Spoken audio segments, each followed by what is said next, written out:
देखो कल हम पढ़ रहे थे कि अब बताइए ऑक्सीडाइजिंग एजेंट कौन है, रिड्यूसिंग एजेंट कौन है। पिछले टर्न पर ये सब हमने पढ़ा था। तो अभी थोड़ा सा ऑक्सीडेशन रिडक्शन की बात को यहीं पर थोड़ा रोक देते हैं और ऑक्सीडेशन रिडक्शन से थोड़ा सा अब आगे चलते हैं। हमने ये समझ लिया है कि ऑक्सीडाइजिंग एजेंट किसे बोलते हैं, हमने ये भी समझ लिया है रिड्यूसिंग एजेंट किसे बोलते हैं, हमने उनका एन फैक्टर निकालना भी सीख लिया है। ये सब बातें हमारे आगे चल करके बहुत काम आने वाली हैं। इसी चैप्टर में जब आगे चलेंगे तो ये सारी बातें हमारे बहुत काम आएंगी। तो जब मैं स्टैचियोमेट्री शुरू कर रहा था, या मैंने चैप्टर के लिए नाम दिया था basic concept in the chemistry, या मैंने बोला था स्टैचियोमेट्री भी इसको बोलते हैं, तो मैंने कहा था पार्ट वाइज इसको पढ़ेंगे और मैंने कहा था पार्ट 1 शुरू कर रहा हूँ। तो वो पार्ट 1 यहाँ तक खत्म हो जाता है। पार्ट 1 में हमने क्या पढ़ लिया, मोल के बारे में पढ़ लिया, ऑक्सीडेशन नंबर के बारे में पढ़ लिया। अब हम इससे आगे का पार्ट शुरू करते हैं, पार्ट 2। तो मैं पार्ट 2 लिख रहा हूँ आगे को।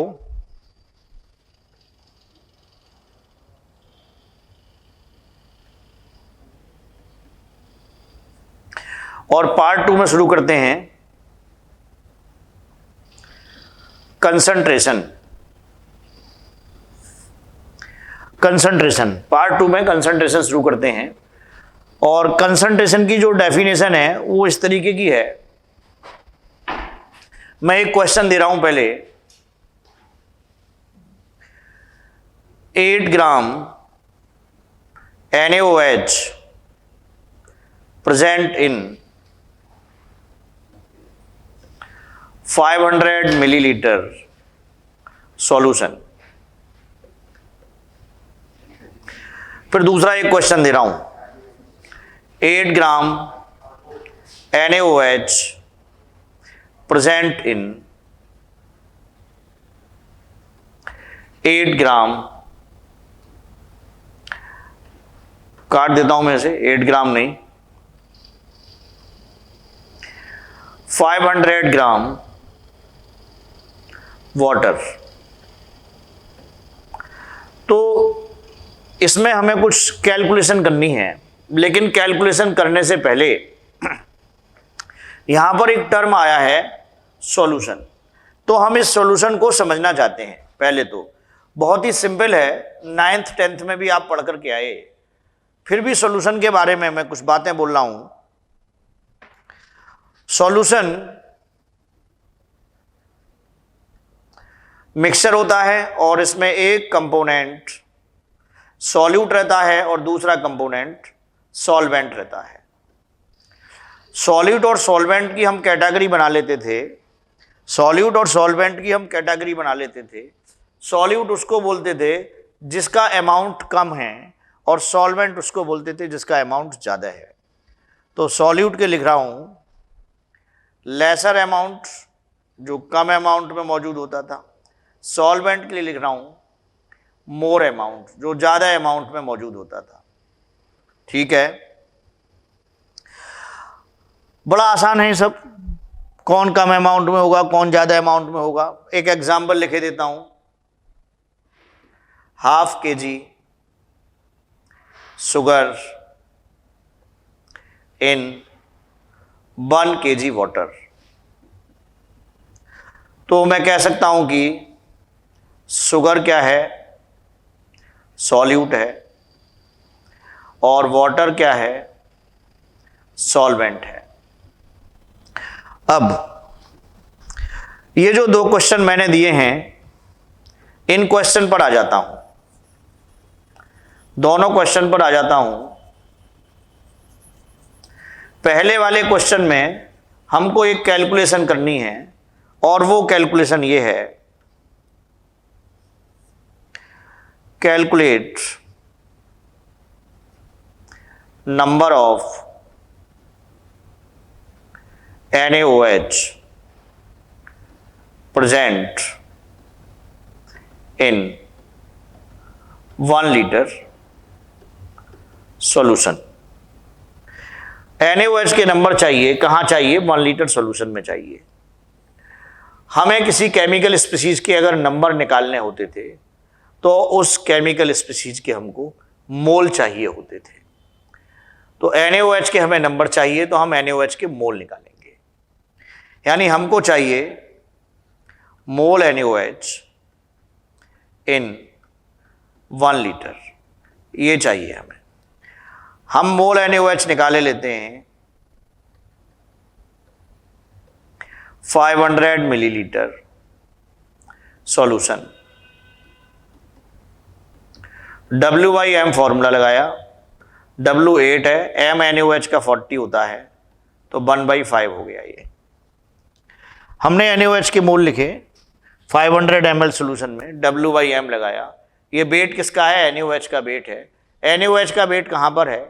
500 ml सोल्यूशन में है हमारे पास 8 ग्राम, तो W/M लगाया हमने 8/40, ये क्या हुआ? 1/5 हुआ। ठीक है, हमको नंबर कहाँ चाहिए? 1 लीटर सोल्यूशन में चाहिए, तो 1 लीटर सोल्यूशन के ही मोल चाहिए। मोल इन 1 लीटर सोल्यूशन कितना हो गया? 500 ml सोल्यूशन में तो 1/5 है, 1 लीटर में कितना हो जाएगा? 2/5 हो जाएगा। तो मोल आ गए हैं, NaOH के मोल आ गए हैं 1 लीटर सोल्यूशन में, तो NaOH के नंबर भी आ गए हैं 1 लीटर सोल्यूशन में। यहां से नंबर ऑफ NaOH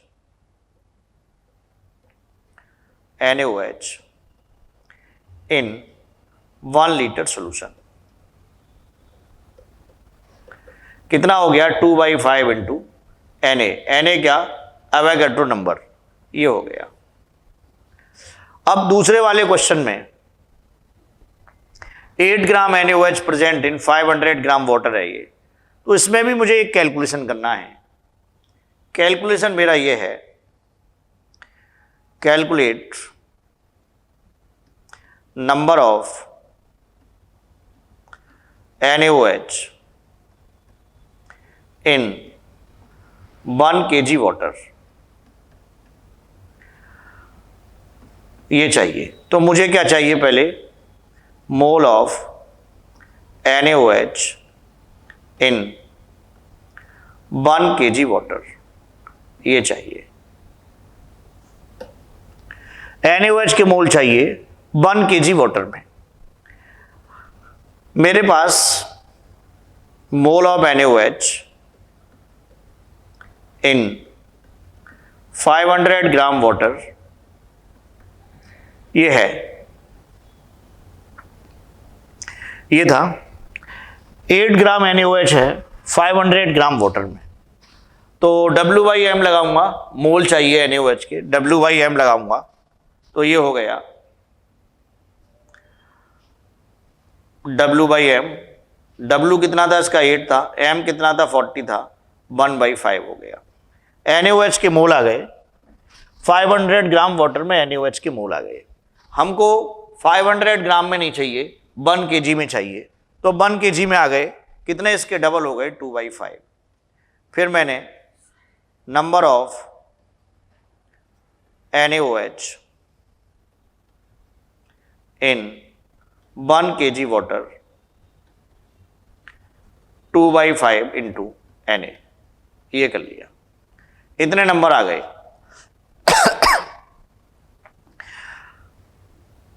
इससे पहले वाले क्वेश्चन में हमने ये निकाला था कि ये निकाला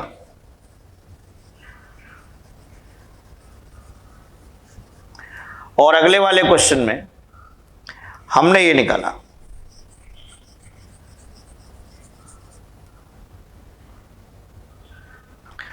हमने पहले वाले क्वेश्चन में 8 ग्राम NaOH present in 500 millilitre solution में नंबर ऑफ NaOH निकाले 1 लीटर सोल्यूशन में। 1 लीटर सोल्यूशन में NaOH के नंबर कितने? 2/5 इंटू Na आ गए। ठीक है, तो ये नंबर निकाल करके हम कंसंट्रेशन निकाले दे रहे हैं। ये कंसंट्रेशन भी बोला जाएगा, इसको कंसंट्रेशन भी कहेंगे। तो मैं ऐसे लिखता हूं कि ऑल्सो नोन एज कंसंट्रेशन, ये कंसंट्रेशन भी है। अगला जो क्वेश्चन था उसमें हमने नंबर ऑफ NaOH निकाले 1 kg वाटर में, तो ये कंसंट्रेशन भी निकाला है हमने, ये कंसंट्रेशन भी बोला जाएगा, ये कंसंट्रेशन भी है। कंसंट्रेशन का जो मीनिंग है, बेसिक मीनिंग है, वो यही है कि अगर हम किसी भी कंपाउंड का कंसंट्रेशन निकालना चाहते हैं तो हमें उस कंपाउंड के पार्टिकल के नंबर चाहिए। अगर हम किसी भी पार्टिकल के नंबर निकाल देते हैं, कहाँ पर, या तो 1 लीटर सोल्यूशन में या 1 किलोग्राम सॉल्वेंट में। 1 किलोग्राम सॉल्वेंट में मतलब ये हुआ, जैसे दूसरा वाला क्वेश्चन था, दूसरा वाला क्वेश्चन ये था NaOH present in 500 gram water, तो मैं कह सकता हूं इसमें NaOH सॉल्यूट है और वाटर क्या है, सॉल्वेंट है। NaOH सॉल्यूट है, वाटर क्या है, सॉल्वेंट है। तो मैंने दूसरे वाले क्वेश्चन में निकाला क्या है, NaOH के नंबर निकालने हैं। 1 किलोग्राम वाटर, वाटर क्या है, सॉल्वेंट है, तो 1 किलोग्राम सॉल्वेंट में NaOH के नंबर निकालने हैं। किसी भी कंपाउंड के कंसंट्रेशन का मतलब, कंसंट्रेशन का यह मतलब है कि हम उस कंपाउंड के पार्टिकल के नंबर निकालेंगे, कहां पर, या तो 1 लीटर सॉल्यूशन में या 1 किलोग्राम सॉल्वेंट में। इसको ही हम कंसंट्रेशन बोलेंगे। हर बार ऐसा होगा? हां, कंसंट्रेशन निकालने के तरीके अलग अलग हो सकते हैं, लेकिन उसका बेसिक मीनिंग यही होगा। कंसंट्रेशन का बेसिक मीनिंग यही है, number of particles of a chemical species present in unit volume of solution और यूनिट वेट ऑफ सॉल्वेंट। ये कंसंट्रेशन का बेसिक मीनिंग है। हां, कंसंट्रेशन के कई तरीके बनाए गए, वहां मॉडिफाइड फॉर्म में कंसंट्रेशन कुछ और लिखा गया, मतलब मीनिंग कुछ और निकला, लेकिन उसका भी बेसिक मीनिंग यही निकल करके आता है कि किसी भी कंपाउंड का अगर हम कंसंट्रेशन निकालना चाहते हैं तो हम उसके पार्टिकल के नंबर ढूंढ रहे हैं, कहां पर, या तो यूनिट वॉल्यूम सॉल्यूशन में या यूनिट अमाउंट सॉल्वेंट में। ऐसा मीनिंग होता है। तो मैं इसको लिखता हूं पहले तो,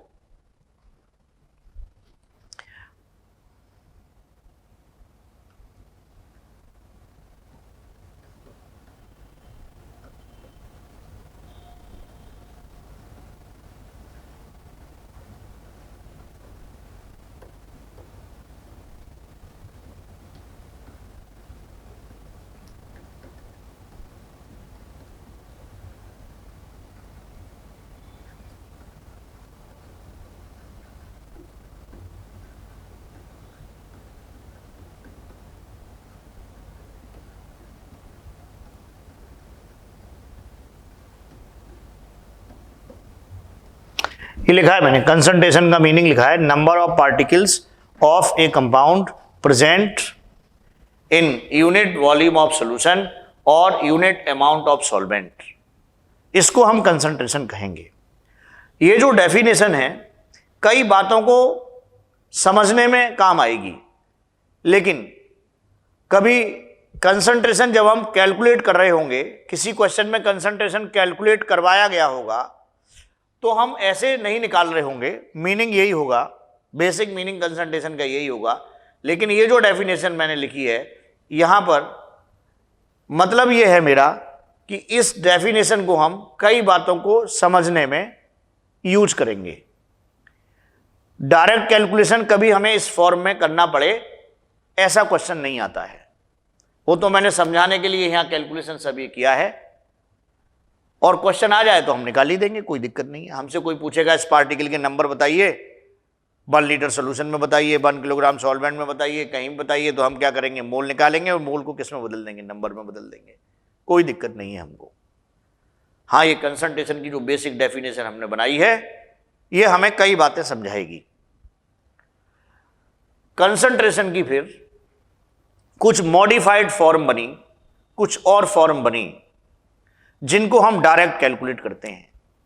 जैसे कुछ आपने पढ़ा होगा, molarity, normality, molality, mole fraction, ऐसे करके कुछ पढ़ा होगा। नहीं पढ़ा है तो अब हम शुरू कर रहे हैं उसको। तो मैं एक हेडिंग लिखूंगा यहां पर, modes of concentration.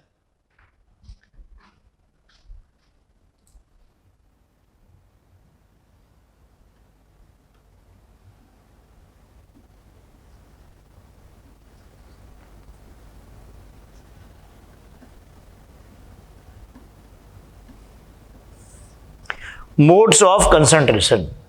Modes of concentration में क्या है, सबसे पहले लिखता हूं मोलैरिटी, मोलैरिटी को हम कैपिटल M से रिप्रेजेंट करते हैं और मोलैरिटी का एक फॉर्मूला होता है number of moles divided by volume of solution litre में। तो जो मोलैरिटी है वो है क्या, मोल पर लीटर है, मोल पर लीटर ऑफ सॉल्यूशन है। यानी किसी कंपाउंड की अगर हम मोलैरिटी निकाल रहे हैं तो हम क्या निकाल रहे हैं, मोल पर litre of that compound, mole of that compound पर लीटर ऑफ द सॉल्यूशन निकाल रहे हैं, हम ये कर रहे हैं। तो अगर हम मोल पर लीटर निकाल रहे हैं तो नंबर ऑफ कंपाउंड पर लीटर ही तो निकाल रहे हैं, मोल से ही नंबर बना देते हैं। तो खैर मोलैरिटी अगर हमसे पूछेगा तो हम ऐसे लिखेंगे number of moles divided by volume of solution litre. Number of moles किसके मोल्स लिखेंगे, तो जिस कंपाउंड की हमें मोलैरिटी चाहिए उसके मोल्स लिखेंगे यहां पर। और वो अगर ये कहे कि सॉल्यूशन की मोलैरिटी बताइए, किसी कंपाउंड का नाम ना लिखे, सॉल्यूशन की मोलैरिटी बताइए, तो हम यहां पर सॉल्यूट के मोल लिखेंगे। अभी मैं क्वेश्चन देता हूं,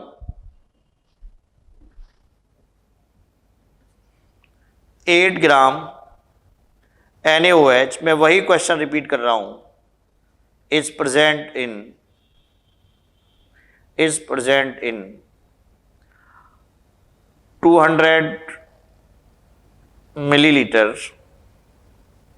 सॉल्यूशन। उसी तरीके का क्वेश्चन रिपीट कर रहा हूं जो पहले कराया था। कैलकुलेट मोलैरिटी ऑफ सॉल्यूशन, ये क्वेश्चन है। अब जैसे उसने लिखा कैलकुलेट मोलैरिटी ऑफ सॉल्यूशन, तो मोलैरिटी का तो फॉर्मूला है हमारे पास, ये रहा, ये मोलैरिटी का फॉर्मूला है। तो हमने लिखा capital M, number of moles. अब किसके मोल्स लिखूं, उसने तो सॉल्यूशन की मोलैरिटी कही है। जब वो ऐसे कहे कि सॉल्यूशन की मोलैरिटी बताइए, मिक्सचर की मोलैरिटी बताइए, तो यहां पर किसके मोल लिखते हैं, सॉल्यूट के मोल लिखते हैं। यानी यहां पर number of moles of solute लिखते हैं। और अगर वो कंपाउंड स्पेसिफाई कर दे कि इसकी मोलैरिटी बताइए, तो फिर उसी के मोल लिखेंगे। और कंपाउंड स्पेसिफाई ना करे तो सॉल्यूट के मोल लिखेंगे।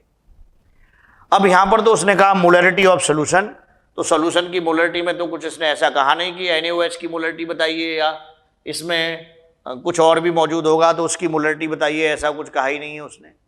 तो हम क्या करेंगे, यहां क्या लिखेंगे, सॉल्यूट के मोल लिखेंगे। अब सॉल्यूट कौन है, 8 ग्राम NaOH है, प्रेजेंट इन 200 मिलीलीटर सॉल्यूशन। तो NaOH के साथ दूसरा कौन मौजूद है उसके बारे में हमें कोई जानकारी नहीं है। अगर कभी कोई ऐसा क्वेश्चन आता है कि जिसमें हमें यह ढूंढना पड़ता है कि सॉल्वेंट क्या है, अगर कंपाउंड में या मिक्सचर में कभी सॉल्वेंट नहीं दिया गया है, कोई मिक्सचर है, कोई मटेरियल है, कई कंपाउंड का मिक्सचर है, अगर हमें सॉल्वेंट प्रोवाइडेड नहीं है तो हम सॉल्वेंट वाटर मानेंगे। हमारे कोर्स के अकॉर्डिंग सॉल्वेंट हमेशा हम क्या मान लेंगे, वाटर मान लेंगे। मैं इस लाइन को लिखे देता हूं, if solvent is not provided then assumed to be water, तो वाटर को सॉल्वेंट मान लेंगे। जैसे यहां पर यही है कि 8 ग्राम NaOH प्रेजेंट इन, ठीक है, सॉल्यूशन है। अब सॉल्यूशन में NaOH के अलावा कौन है, NaOH के अलावा और कौन होगा, दे नहीं रखा तो हम क्या मानेंगे, वाटर, क्योंकि जब सॉल्वेंट नहीं दिया जाता तो सॉल्वेंट क्या मान लेते, वाटर। तो ये मान लेंगे कि this is the mixture of NaOH and water, यानी कि ये जो सॉल्यूशन है हम कह सकते हैं कि mixture of NaOH and water. तो ये जो मिक्सचर है NaOH और वाटर का मिक्सचर है, अब इसमें कोई ये तो पूछा नहीं कि NaOH की मोलरिटी बताइए या वाटर की मोलरिटी बताइए।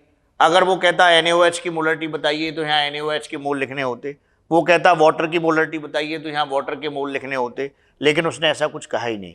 उसने कहा कि सॉल्यूशन की मोलरिटी बताइए। जब वो ऐसे लाइन लिख दे कि मिक्सचर की मोलरिटी बताइए, सॉल्यूशन की मोलरिटी बताइए, तो हम नंबर ऑफ मोल्स जो न्यूमरेटर में लिखते हैं वो किसके मोल लिखेंगे? वो सॉल्यूट के मोल लिखेंगे। इसलिए मैंने लिखा है कि वो सॉल्यूट के मोल लिखे जाते हैं। सॉल्यूट यहां कौन है? NaOH है और वाटर है। NaOH कितना है? 8 ग्राम। 8 ग्राम। बाकी सब क्या होगा? वाटर। तो NaOH क्या रहा होगा? सॉल्यूट रहा होगा।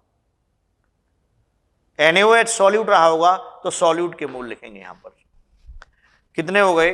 8 ग्राम मतलब 8/40। NaOH का मोलर मास 40 होता है, divided by volume of solution कितना है? 200 मिलीलीटर है।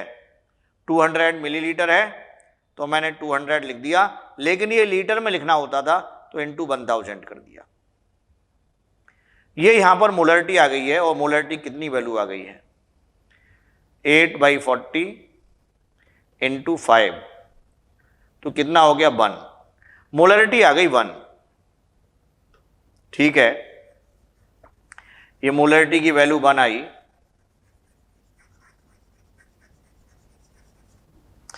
इस मिक्सचर के अंदर अगर मैं ये जानना चाहूं कि कितने ग्राम वाटर मौजूद है, ये 200 मिलीलीटर सॉल्यूशन है, मुझे अगर ये निकालना हो कि वेट ऑफ वाटर क्या है, ये अगर निकालना पड़े, तो वाटर क्या है इसमें? सॉल्वेंट है। सॉल्यूट का वेट पता है, यहां 8 ग्राम ही रहा। तो मैं इसमें ऐसे करता हूं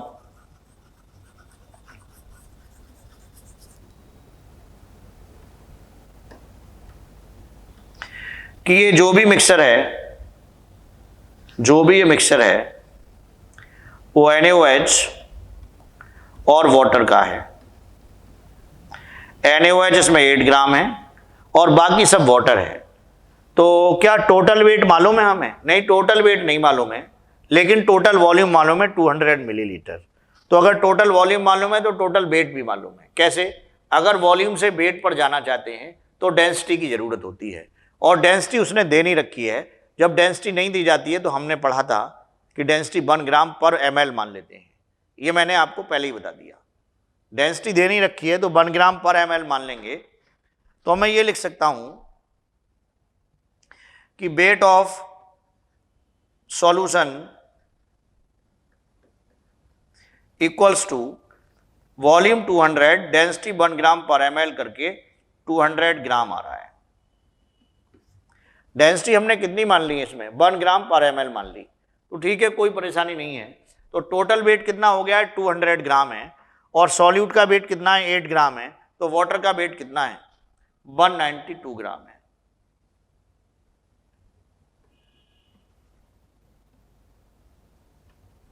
ये 192 ग्राम है। तो 8 ग्राम NaOH है और 192 ग्राम वाटर है। कौन सॉल्यूट है? अब बिल्कुल क्लियर है कौन सॉल्यूट है। NaOH सॉल्यूट है और वाटर सॉल्वेंट है। चाहे तो हम ऐसे चेक कर सकते हैं जरूरत पड़ने पर।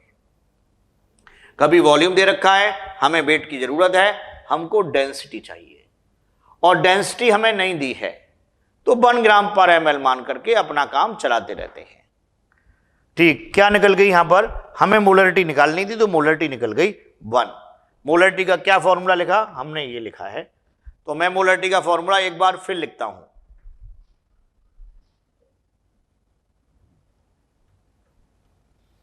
Molarity equals to number of moles divided by volume of solution litre में। अगर मैं ऐसे लिख दूं, number of moles divided by volume of solution millilitre में रखूं और इनटू 1000 कर दूं यहां, तब भी वही बात है।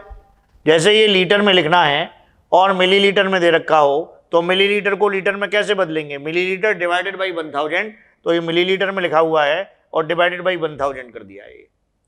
तो ये मोलरिटी का फॉर्मूला है।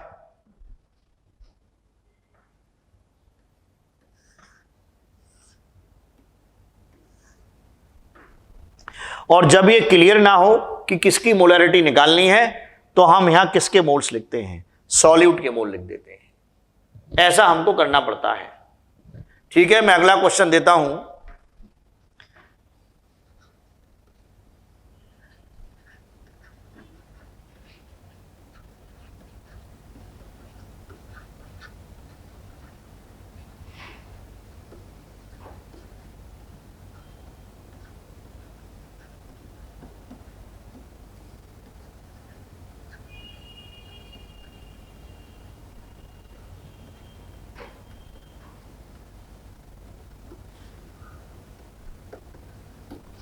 Twenty gram NaOH is present in 250 millilitre solution, calculate molarity of solution. तो सोल्यूशन की मोलरिटी निकालेंगे।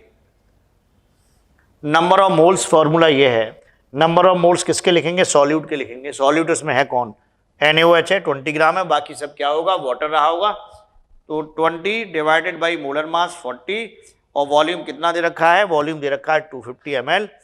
वो 250 ml में यहां लिखे देता हूं 250 ml। ये लीटर में लिखना होता था, अगर मिलीलीटर में लिखते हैं तो मिलीलीटर में लिख करके 1000 का न्यूमरेटर में जाके मल्टीप्लाई कर देते हैं इनटू 1000। ये कैंसिल हो गया 4 और ये आ गया 2, तो मोलरिटी आ गई इस मिक्सचर की 2।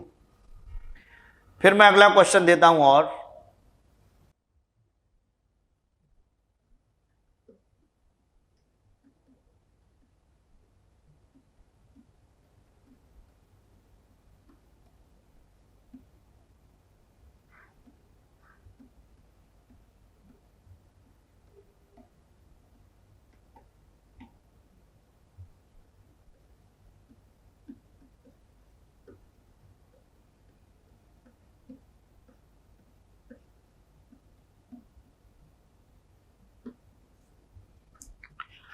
9.8 ग्राम H2SO4 is present in 2 liter solution. 2 liter solution. Molarity of H2SO4 solution is, H2SO4 solution की मोलरिटी चाहिए। सिंपल फॉर्मूला लगाएंगे, मोलरिटी नंबर ऑफ मोल्स। उसने बोला मोलरिटी ऑफ H2SO4, H2SO4 आ गया तो सीधे सीधे H2SO4 के मोल लिखे जाएंगे यहाँ। Number of moles of H2SO4 divided by volume of solution. अगर ये मिलीलीटर में है तो 1000 का मल्टीप्लाई कर लेंगे। अब number of moles of H2SO4 कितना लिखूं, W/m। W कितना है 9.8। H2SO4 का m कितना है 98। सॉल्यूशन का वॉल्यूम कितना है 2 लीटर। अब मिलीलीटर में तो लिख नहीं रहे, डायरेक्ट लीटर में लिख रहे हैं, कोई बात नहीं, यही आंसर आ रहा है। अब कितना हो गया ये 0.1/2, कितना हो गया 1/20। ये मोलरिटी आ गई H2SO4 सॉल्यूशन की। अब मैं आगे का जो कैलकुलेशन है, आगे का जो क्वेश्चन है वो थोड़ा सा बदलता हूं। अब मैं ये लिखूंगा कि प्योर लिक्विड की मोलरिटी कैसे निकालेंगे। ये तो हम सॉल्यूशन की मोलरिटी निकालना सीख रहे हैं, प्योर लिक्विड की मोलरिटी कैसे करेंगे।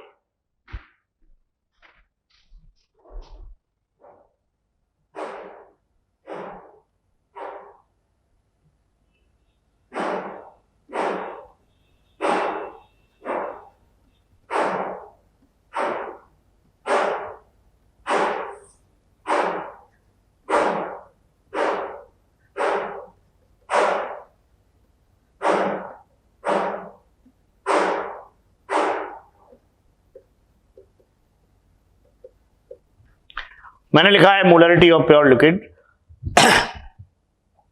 डी जो है डेंसिटी है ग्राम पर ml में, डेंसिटी ऑफ प्योर लिक्विड है। अब इसमें मैं एक लाइन लिखता हूं, weight of 1 litre pure liquid, density D into volume. 1 litre मतलब मिलीलीटर में लिखना है, क्योंकि ये ग्राम पर एमएल है, ये ग्राम पर एमएल में है डेंसिटी, तो मुझे वेट चाहिए। वेट बराबर क्या होता था, density into volume, density into volume. Density कितनी है, डी है, डी। वॉल्यूम कितना है, 1 लीटर, मिलीलीटर में लिखना है यहां पर, क्योंकि ये ग्राम पर मिलीलीटर में है तो ये मिलीलीटर में लिखना है। ये 1 लीटर है, मिलीलीटर में कितना हो गया, 1000 मिलीलीटर हो गया, तो मैं 1000 लिख ही देता हूं ऐसे करके। ये आ गया 1000 डी ग्राम। ये 1 लीटर लिक्विड का वेट हो गया 1000 डी ग्राम। अब मैं मोलरिटी का फॉर्मूला लगाता हूं,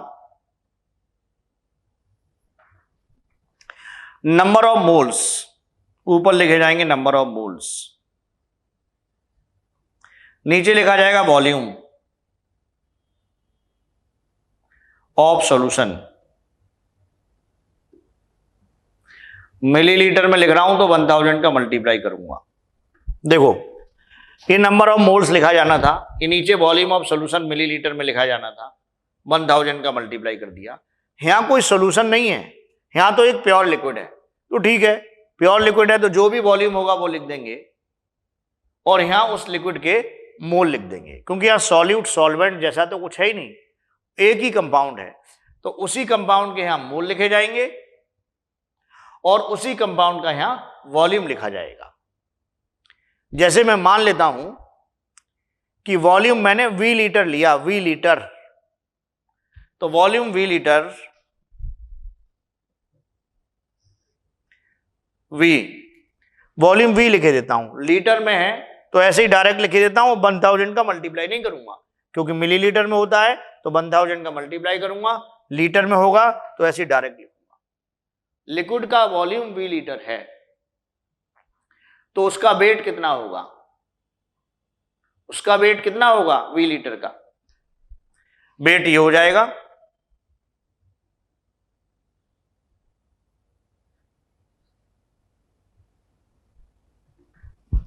1000 डी इंटू वी।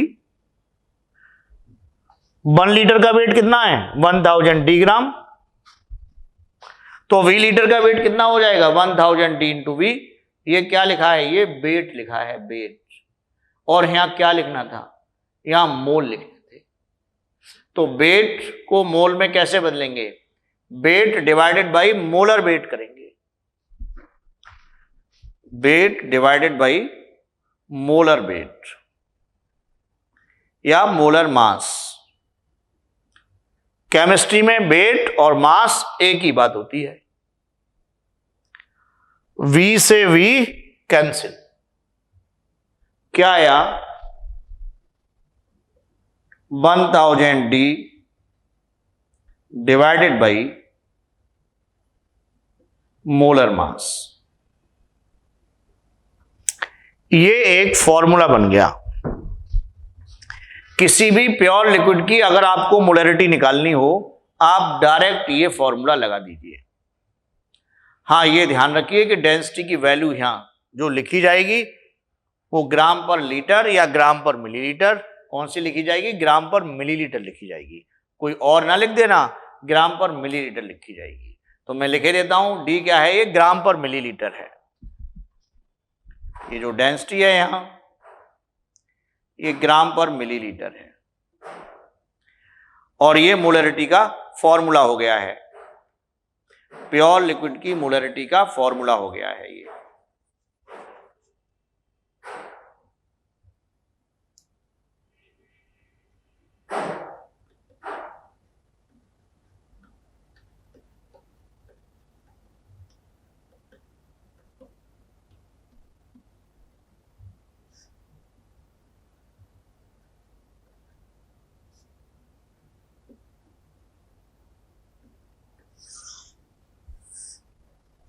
मैंने लिख दिया ये, मोलरिटी ऑफ प्योर लिक्विड बराबर 1000 D divided by molar mass. अब एक क्वेश्चन करते हैं। उसने कहा कि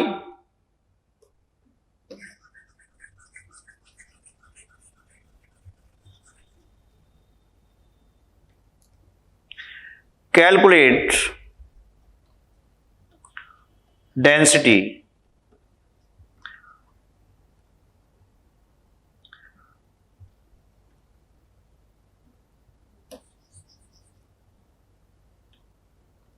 calculate molarity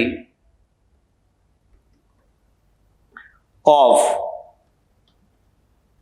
water, ऐसे करके क्वेश्चन दिया उसने।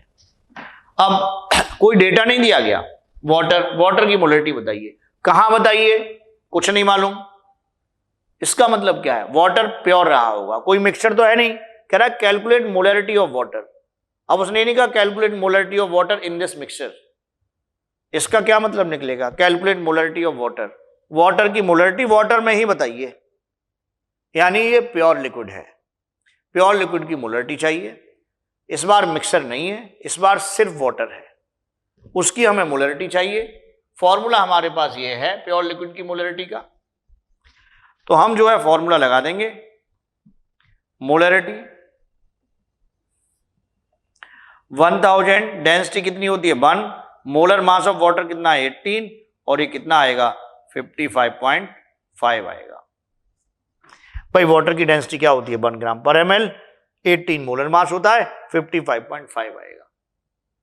किसकी मोलरिटी आ गई, वाटर की मोलरिटी आ गई। अब कभी भी हमें अगर ये जरूरत पड़ती है कि भाई वाटर की मोलरिटी क्या होती है, तो बार बार मत निकालिए, इसको याद कर लीजिए, या धीरे धीरे ये याद हो जाएगा कि जो वाटर की मोलरिटी होती है वो 55.5 होती है। थोड़ा सा और एक डिजिट बढ़ा दें तो 55.55 होती है। ऐसे करके ये मोलरिटी आएगी। ठीक है, आगे चलते हैं इससे थोड़ा सा। अब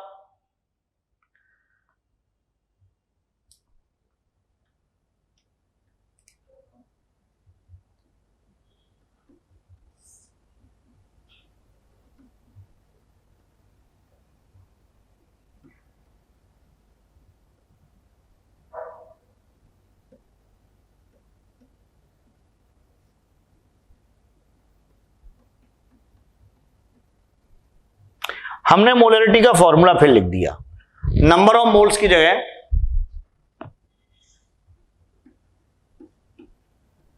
W/m आ जाएगा, किसी के भी मोल आएंगे तो वो W/m आ जाएगा।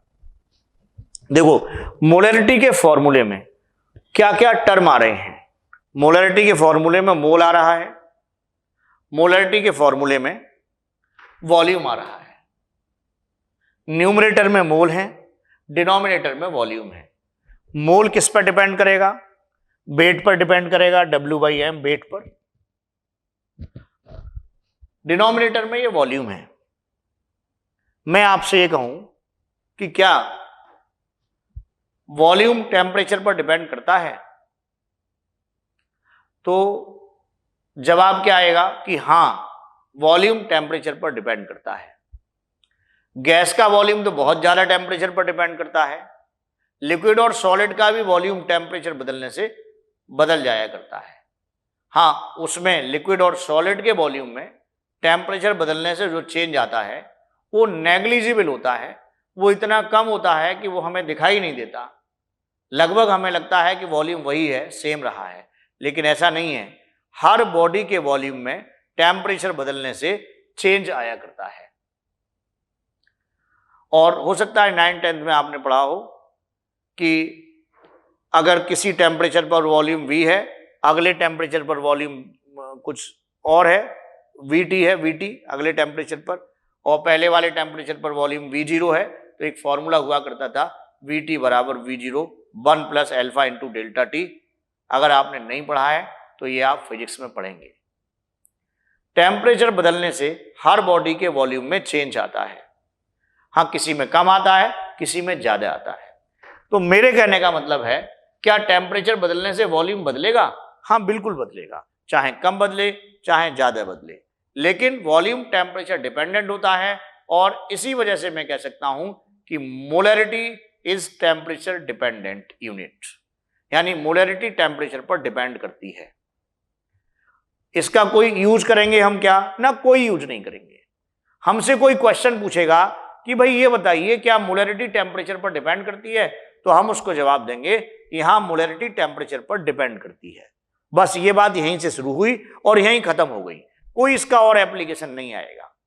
सिर्फ इतना ही कि मोलैरिटी इज टेम्परेचर डिपेंडेंट। मैं एक लाइन लिख देता हूं।